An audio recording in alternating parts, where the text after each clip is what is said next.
Sir, ये जो दलित मुस्लिम भाईचारा जो कमेटी का जो आप लोगों ने निर्माण किया है, कितना ये हद तक जो है ये सक्सेस रहेगा? देखिए, मेरा मानना है ऐसा नहीं है कि इससे पहले इस देश के अंदर पिछड़ा दलित और मुस्लिम एकता नहीं बना है।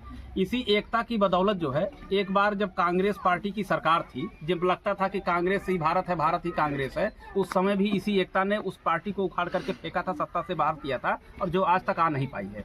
तो और जबकि भारतीय जनता पार्टी जितनी मजबूती में कांग्रेस थी, उस मजबूती को अभी छू नहीं पाई है, तो इसको उखाड़ फेंकने में बहुत समय नहीं लगेगा। और मैं देख रहा हूं, मैं गांव-गांव जा रहा हूं, पूरे जिले में जा रहा हूं, जिस तरीके से हमारे पिछड़े समाज के लोग और दलित समाज के लोग और अल्पसंख्यक समाज के लोग एकजुट हो रहे हैं, ये मेरा विश्वास है। इस 2026 के पंचायत चुनाव में ये मेरा विश्वास है, कम से कम 25 जिला पंचायत सदस्य हमारे जनपद सिद्धार्थनगर। सर, आपसे एक और सवाल है, आपके साथ, आपके पार्टी के साथ मुस्लिम परिवार क्यों जुड़े? इसका क्या बेनिफिट है उसको?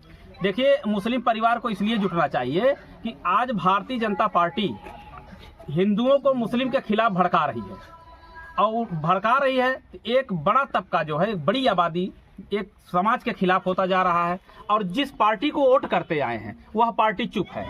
उन पर किसी तरह का जुल्म अत्याचार हो रहा है, उनके घर बुलडोजर से गिरा दिए जा रहे हैं, उनके मस्जिदें गिरा दी जा रही हैं, उनके मदरसे गिरा दिए जा रहे हैं, लेकिन वह सरकार इनके हक और अधिकार को नहीं बचा पा रही, इनकी संपत्ति को नहीं बचा पा रही है। इसलिए उस सरकार से, उस नेता से काफी निराशा है, और मुस्लिम समाज आज भाई चंद्रशेखर आजाद जी को अपने नेता के रूप में स्वीकार कर रहा है, आशा भरी निगाहों से उनको देख रहा है, और मुस्लिम समाज को ये विश्वास है कि इनकी समस्याओं का समाधान अगर कोई कर सकता है तो भाई चंद्रशेखर आजाद जी कर सकते हैं। और कोई पार्टी अगर इस देश के अंदर भारतीय जनता पार्टी को सत्ता से बेदखल कर सकती है तो वो है आजाद समाज पार्टी। इसलिए मुसलमान हमारी पार्टी के साथ आ रहे हैं। सर, देखा जाता है कि जहाँ के सवाल उठ के निकल के आता है कि चंद्रशेखर भाई जो लोगों का कहना है कि चंद्रशेखर लोग मुकदमा लिखवाने का काम करते हुआ पे, क्या कहना है आपके? देखिए, जब आप काम करेंगे ना, जब आप घर से बाहर निकल करके किसी काम से जाएंगे तो रास्ते में एक्सीडेंट भी हो सकता है, आप खेत में काम करेंगे तो हो सकता है फावड़े से आपका हाथ पैर भी कट सकता है, आप कोई भी काम करेंगे तो कुछ तो क्षति होगी, कुर्बानी देनी पड़ेगी।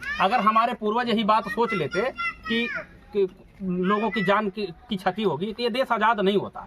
आपको पता है ना, भगत सिंह जैसे लोग कुर्बान हो गए, उनकी कुर्बानी का नतीजा है कि आज ये देश आजाद हुआ है। इसी तरीके से अगर ये समाज अपनी उन्नति और तरक्की चाहता है तो उसको कुछ ना कुछ तो कुर्बान करना पड़ेगा, कुछ ना कुछ नुकसान उठाना पड़ेगा। हम दलित समाज के लोगों में, पिछड़े समाज के लोगों में, अर्थात जो भी युवा है इस देश के, चंद्रशेखर भाई आजाद को नेता मानते हैं, उनको इस बात से कोई शिकायत नहीं है। ये तो विरोधी लोग कहते हैं, विरोधियों का काम है विरोध करना, वो अपना काम कर रहे हैं। इस बात से हम जो चंद्रशेखर भाई के समर्थक हैं, जो उनके कार्यकर्ता हैं, उनको इस बात से कोई लेना देना नहीं है। हम लोग संघर्ष करने के लिए तैयार हैं, अपना कुर्बान करने के लिए तैयार हैं, अपना नुकसान उठाने के लिए तैयार हैं, क्योंकि हमें इस देश के अंदर शासक बनना है। हम लोग बाबा साहब डॉक्टर भीमराव अम्बेडकर को मानने वाले लोग हैं। उन्होंने कहा था कि सत्ता वह मास्टर चाबी है जिससे आपके मुक्ति और उत्थान के सारे रास्ते खुलेंगे।